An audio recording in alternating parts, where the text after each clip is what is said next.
So this week we have lesson 8.07, 8.07 lesson, and the practice test, because next week is test week over this unit. So this week is our practice test, but we have this 8.07 lesson, which is not like a lot of the other assignments we've done. The other assignments we've done mostly is just, some multiple choice questions or open response questions that you have to answer. This is actually a project that you get to do on paper and turn it in, take a picture of it, or you could do it on a Google Doc or something. But part of it's probably going to be easier to do on paper than a Google Doc. So let me talk about the basic skills, things you should have learned this unit that we're putting all together for this project this week.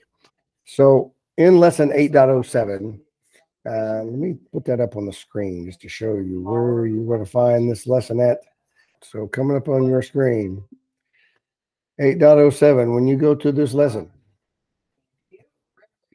okay, you've got 11 pages for this lesson, all the information. You do need to go through this. I'm just giving you a basic quick summary of this lesson today. I'm not going through everything because it would take the whole class period and probably longer. But polynomial functions, zeros, we're going through zeros of a polynomial function and all of these things, but you'll go through that, how to find the zeros, some more example problems, all that good stuff.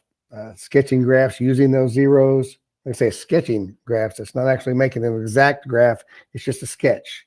It's like it would look something like this. Focus on parabolas, the axis of symmetry, the vertex of a parabola. See, the vertex point. All of that stuff. When we get to the end of this lesson, I'm going to jump to the last page. Here's the last page. We're on option 1 because that's the one where you work individually. So it says at the top, for the assignment, option 1. When you click on option 1 here on this last page, this is our assignment. It talks about Ray and Kelsey have summer internships at an engineering firm, and they get to assist in planning a brand new roller coaster. So part A, part B, part C, part D, and then there's a rubric on how the points work for all of this. So part A, they're going to graph a third-degree polynomial function. That's going to be the first part of the roller coaster. All right, and when they're doing that, Ray says the third-degree polynomial has 4 intercepts. Kelsey argues the function can have as many as 3 zeros only. And is there a way for both of them to be correct? So you've got to answer this question, and we'll talk about that in just a few moments. And then it says Kelsey has a list of possible functions, and you are to pick one of these. It's your choice. You can pick one of these functions, and then you'll describe the key features, which would be the end behavior, the y-intercept, and the zeros, and any other parts of that you want to add in there. But you'll be doing that, and then you'll create a graph of whichever one of these you select. You can select any one of those you wanted to. So that is part A, is working with this third-degree polynomial. Part B, the second part of this new roller coaster, is going to be a parabola. So they need help creating the second part. So on the second part, you will create your own parabola. You don't have choices. This is the one you get to choose. Of f of x equals ax squared plus bx plus c, which means you get to choose what a, b, and c is. Totally your choice on a, b, and c. So you'll describe the direction of the parabola and determine the y-intercept and the zeros of the parabola. And again, we'll talk about that in just a moment. And then the safety inspector says that you also have to have a plan for a vertical ladder through the center of the coaster's parabolic shape, because safety reasons. If safety repairs, you need to get to the highest point or lowest point of these roller coasters. So you have to find the vertex and the equation for the axis of symmetry of the parabola, showing your work.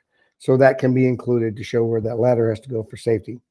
And then we'll create a graph of this. All right, so part B will have a graph also for the parabola. So part C, now that you've got your curves, you've got the first part A and part B, going to use those to complete those sections as a complete coaster. So you can do this by hand or using a drawing program. It's probably easier by hand. You don't have to use a graph. You don't have to put it on the coordinate plane because you're just putting 2 graphs together. So you'll just sketch those out, but you do need to label which is which and complete your coaster that way. Then here's the last part. Have some fun with it. Create an ad campaign to promote the new coaster. You can make a little 15-second video. You can make a little flyer. You can make a little radio spot, just writing down what would be said in the radio ad. Whatever you want to do. Just something to get people excited about this new roller coaster. So that's part D.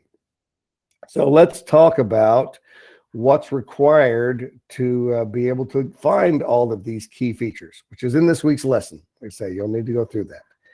But let me switch off of that and go to my camera. What this project is doing is kind of taking all of Module 8 and putting together the information into one big project. So it'll start out, and let's talk about third-degree polynomials, because that's the first part of the project, is dealing with a third-degree polynomial. Let's say we have this third-degree polynomial right here. Okay, so I have this one, x to the third plus x squared minus 9x minus 9. And on that roller coaster project, it gives you a list of different ones, and you select which one you want, and you got to discuss the primary function, the parts of this function, like the in behavior and the intercepts and the zeros and that kind of stuff. So how do we find those kind of items? We have to be able to factor first off. Factoring these polynomials is the key to getting all this information easier. So factoring, we looked earlier in the unit, factoring by grouping. I'm going to group these together and group these together. So x to the third plus x squared, I can factor an x squared out of that. All right, f of x equals. And when I factor out x squared, that just leaves an x plus, and this is just 1 now, because x squared, when I factor out x squared, just leaves 1. And I have negative 9x minus 9. I can factor out negative 9 out of that, and that leaves just an x. And when I factor a negative 9 out of negative 9, that's just a 1. So in the factoring of this, I've got, this is a factor. X plus 1 shows up in both terms. So my first term is x plus 1. And then what's left? X squared minus 9. Okay, so that is some factors of this polynomial. But I can factor that even further. So that's one form of it, going from this to this. But this right here is the difference of perfect squares. Remember, x squared is a perfect square and 9 is a perfect square, which means now I can factor this to say x plus 1. This would be x plus 3, x minus 3. Remember, that's the shortcut when you have difference of perfect squares. You got two perfect squares, x squared and 9, and you're subtracting them. The factors of that, x and 3, and 1's plus, 1's minus. So this is the same as this polynomial, but it's factored down to its lowest terms. It's x plus 1 times x plus 3 times x minus 3. If we multiply all those together, we will end up back where we started with the x to the third polynomial up there.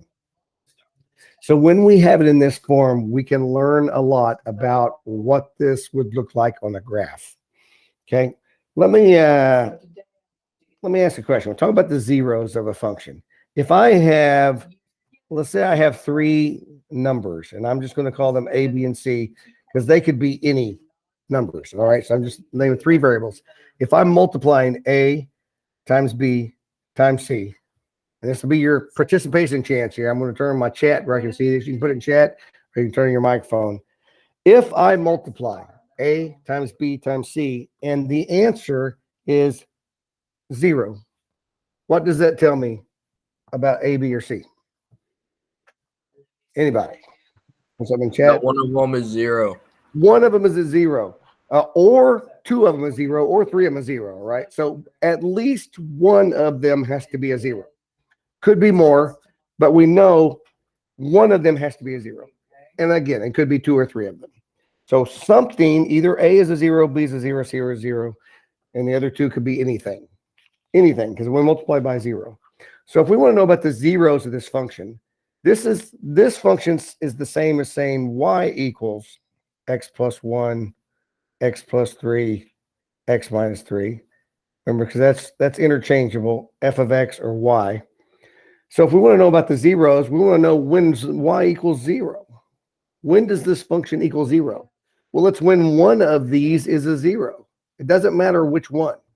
If one of those is 0 in the parentheses, if x plus 1 is 0, or x plus 3, or x minus 3 is 0, then this whole function is going to equal 0. So we can find out what the zeros are. What are the values of x that would make this function 0?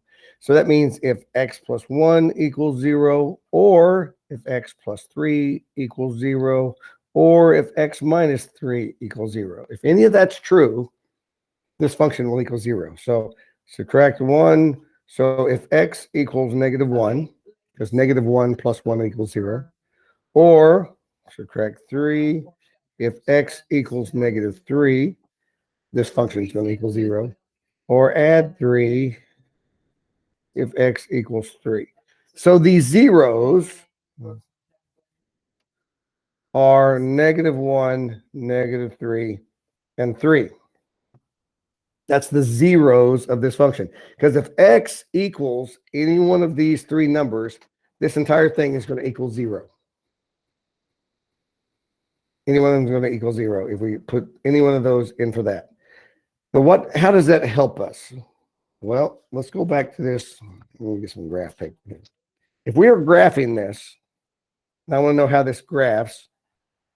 If y equals 0, that means it's on the x-axis, right? That's when y equals 0, because y equals 1, y equals 2, y equals 3, y equals 4. But y equals 0 right here. So if this equals 0 at these numbers, when x equals -1, this is going to be at 0. When x equals -3, that's going to be at 0. When x equals 3, that's going to be at 0. So I know the graph is going to be crossing the x-axis at those 3 points. I know that. I can graph it right there. The other thing I can tell is when does it cross the y-axis? The y-axis. Well, that's when x equals 0, right? Because x equals 3, x equals -1. But when x equals 0, it's right on the y-axis. In this equation, when x is 0, 0, 0, 9 times 0, those are all 0. F of x will equal -9. Y equals -9 if x is 0, because all these terms go away. So this will cross the y-intercept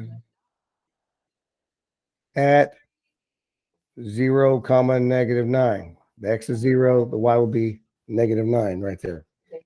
So I know I can go here on my graph, 1, 2, 3, 4, 5, 6, 7, 8.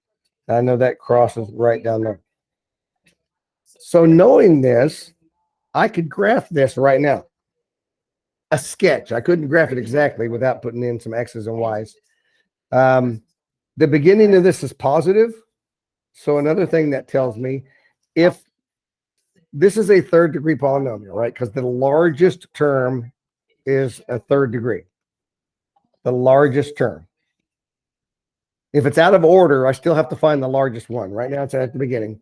And since it's a positive, this is a positive, that means the end of this graph is going to be going towards positive numbers.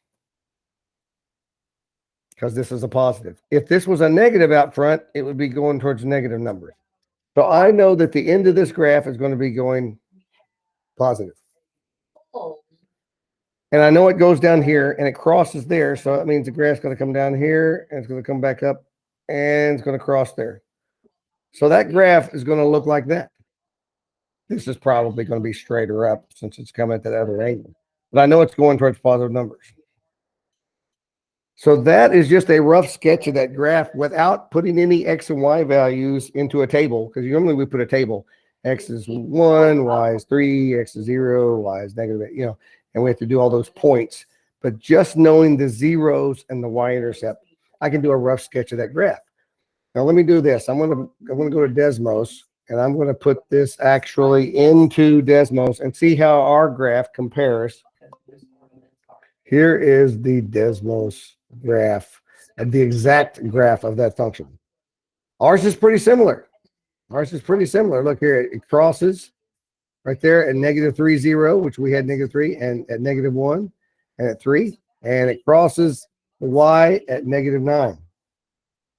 0, -9. So we have all of those. I turned mine around right there. I should have went farther because I didn't anticipate that. But that is a basic graph that looks like our graph. Ours was just a sketch, but that's what ours looked like. So we can learn all of that just from getting the zeros and the intercepts to help us jump straight to a sketch of the graph. Now, again, if asked for a sketch, if it wants to know the exact graph, we've got to do better. Because see, on the exact graph, this went down further down here and came up. You know, it went down farther than what I had it. But it was pretty close. This is very similar as a sketch of what that looks like. It has the primary important parts exactly right, where it crosses the x-axis. The end behavior, we said since it's a positive, this is going towards the positive numbers. And so we can learn a lot by factoring our third degree polynomial and doing this. Now, the other thing we know is for odd, since this is an odd, x to the third is 3 is an odd number, x to the fifth, x to the seventh. Any of these odd ones is going to be something like this. It's going to start down here and end up there. With a fifth, you may have more of that with a fifth, but it's still going to start coming from the bottom and end going to the top. And the seventh, again, it may have another loop in there. We don't keep doing that. If any of these are negative, let's say it's a negative, then it's going to do just the opposite. It's going to go down, up, and then go towards the negatives on the right. Right? The negative would turn this upside down. All right, so that's the differences. The positive is going to go up, the negative is going to go down. So this is for a third degree. Now let's look at a parabola, because part B of this, I got to get another piece of graph paper. Let me do some more graph paper test. All right, so part B talks about a parabola. Right here. And that's one where we get to choose. It said it'll be f of x equals ax squared plus bx plus c. So we get to choose what a, b, and c is. So let's say that we said, all right, well, mine's going to be, and I'll make it y equals same thing, 2x squared plus 8x minus 10. So that'll be my parabola. So with that, I chose a, b, and c. I can learn a lot about this also. I can get the zeros of this by factoring it, right? If I made a factorable, and this one I could factor because I worked with that earlier. I can factor this to be 2x minus 2 and x plus 5, because 2x plus 5 multiplies together to be 10x. Negative 2x multiplies to be negative 2x. So 10x minus 2x is 8x. That's that middle term. Negative 2 times 5 is negative 10. 2x times x is 2x squared. So this is the factors of that. And I can find exactly where my zeros are the same way. 2x minus 2 equals 0, or x plus 5 equals 0. So add 2x equals 2, divide by 2. So that is x equal 1, or x equals negative 5. Right? So that is the two zeros. For a parabola, for x squared, that makes a parabola. This is a quadratic equation anytime we have x squared. And their graph always is a u. Or if this is a negative, if a is a negative, then it's an upside down u. Okay, it's a u or an upside down u, depending on whether a is positive or whether a is negative. Well, mine is positive, so mine's going to look like this, right? And it's going to cross the x-axis. I mean the x-axis at 1 and negative 5. My y-intercept, where it crosses that, is going to be where the x is 0. So if this x is a 0, the whole term is 0. 2 times 0 squared is 0. 8 times 0 is 0. Negative 10. So my y-intercept is at 0, negative 10. Here's the other things we need to know. That roller coaster, part B, talked about we need to know for safety where this vertex is. Where's the line of symmetry so we can build a ladder up there to this point? What point is that vertex? The line of symmetry. So that's a line. If we drew a line right in the middle, it's like a mirror. This side looks exactly like this side. Both of them are identical. It's like a mirror, a line of symmetry. It looks the same on both sides. For a parabola, for our x squared quadratic equations, x equals negative b over 2a will tell us that line of symmetry. Negative b over 2a. Our b, because this was our original equation that we chose, our b is 8. So x equals, again, it's a negative in front, 8 over 2 times a. Our a is 2. 2 times 2 is 4. So that simplifies to negative 2. So x equals negative 2. So this would be the line x equals negative 2. So the 0 would be over here, right? That'd be negative 1, negative 2, negative 3, negative 4, and then negative 5 is where that is. X equals negative 2 is our line of symmetry. Line of symmetry at x equals negative 2. If a or b was a negative, then that would change this. Negative 8 would be a positive 8. So it would end up being a positive. But our line of symmetry is there. The other thing we need to know is, what is that point? What is that vertex point? What is this point right here? Okay, well, we know it's when x equals negative 2. So if we take that negative 2 and put it into our equation, the y would be 2 times negative 2 squared, because we put negative 2 in there, plus 8 times negative 2 minus 10. So that would equal negative 2 squared. Negative 2 times negative 2 is a positive 4 times 2. So that's 8. 8 times negative 2 is a minus 16. Minus 16 minus 10. So 8 minus 16 is negative 8, negative 10. So the y is negative 18. So at the point, negative 2, negative 18 is our vertex.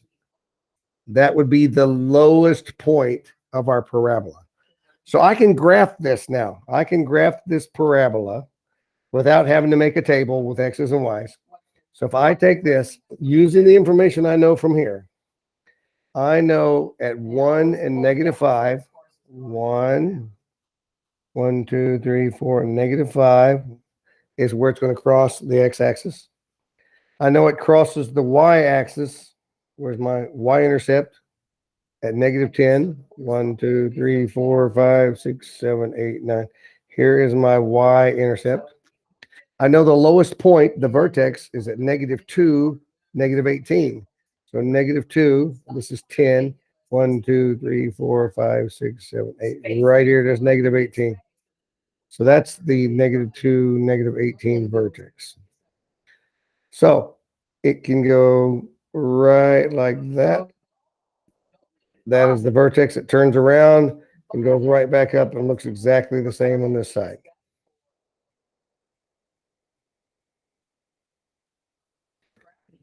Negative 2, 8, negative 18. That is exactly what it would look like. So let's put this one also in Desmos and just compare to what we did. So here it is. There is the x-intercept, negative 5 and at 1. There was that y-intercept. And then the vertex we said was at negative 2, negative 18. There it is right there. So everything that we just talked about, we can find those points and graph it just like we had on our paper without having to make a table with a bunch of x, y values. We just find the factors and the line of symmetry. Oh, the line of symmetry right there. Let me put that line on our graph here. So that was at x equals negative 2. That line of symmetry, that green line right there, is exactly the middle. So it's a mirror on both sides. That is the exact middle of the parabola. It goes down through our vertex at negative 2, 18.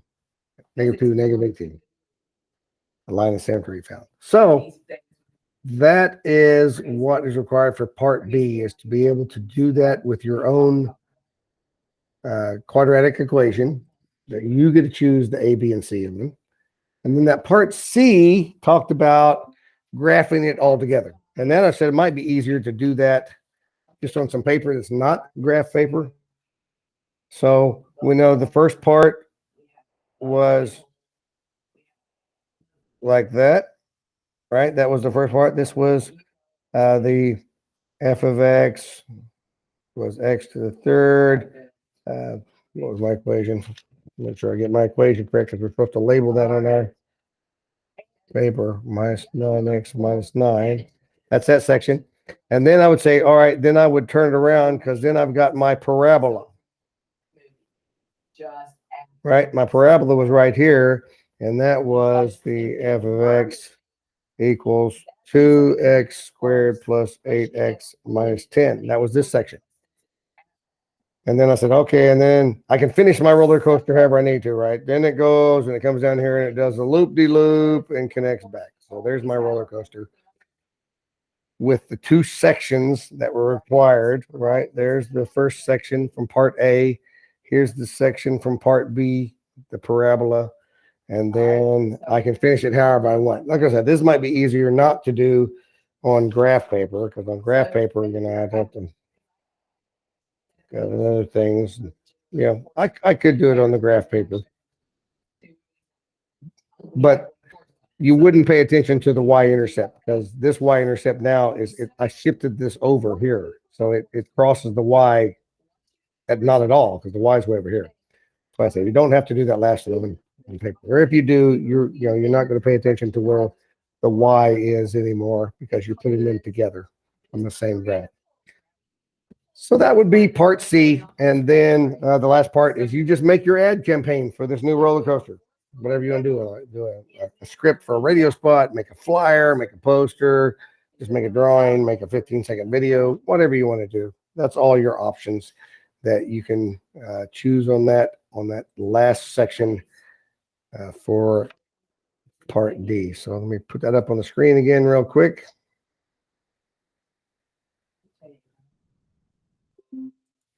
All right, so you had part A. You know, this is where you get to choose. You're supposed to use one of these functions. You have to choose one of those to work with and find that, you know, what's the end behavior, what's the y-intercept, what's the zeros, and create the graph. Then down here is where you choose your own quadratic equation. Choose your own quadratic equation. Determine the y-intercept and the zeros. And it's possible you may not have zeros if you choose one that's not factorable, right? So you might want to choose one by starting with the two factors. Maybe take x minus 1 and x plus 6, multiply those together and create your quadratic, knowing that you have a factorable quadratic. Because it could be there's no factors because it may not touch the x-axis. Maybe your parabola is above or below and does not touch the x-axis on the way you do that. So, all right. And then don't forget when you do that, after you determine the y-intercept and the zeros, you also got to find the vertex and the equation for the axis of symmetry, which we just talked about, and creating that graph. And then this is where you make your complete coaster, you know, on graphing, on graph paper or not on graph paper. Like I say, you don't have to include the coordinate plane. Might be easier just on paper. And the ad campaign.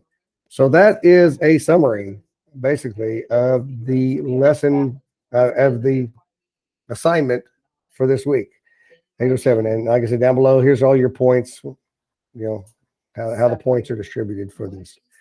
But this summary I gave you should not replace the lesson. You should go through here and look at what the lesson says because it's going to give you better detail on how to find those zeros. It's going to give you examples. It's going to give you examples on here where you can check and see if you can do that by yourself, right? And so there's lots of practice built in there. Let's talk about sketching the graphs like we did, the y-intercept. Here's the little chart where you can move things and see what happens. See the odd, there's the even, odd, even, odd. We talked about that. Even. So remember, that's what the graphs look different depending on whether it's odd or even. So go through all of that good stuff. Make sure you understand that. And there's our axis of symmetry. and finding the vertex. Got all this stuff through this lesson in here. So I gave you a nice summary of it, which you can go back and review later. If you're going to go through the lesson and you're still confused, come on back and go through this. Here's find the zeros, right? So check your work. Make sure you can do that. There's some more problems. Find the zeros, find the zeros, find the zeros. So there's the practice problems that can help you get good at it, because the only way to really get good at it is to practice it. See that when you had to rearrange and move it to the other side to where you have a zero. All right. So that is it. That's what we are doing this week.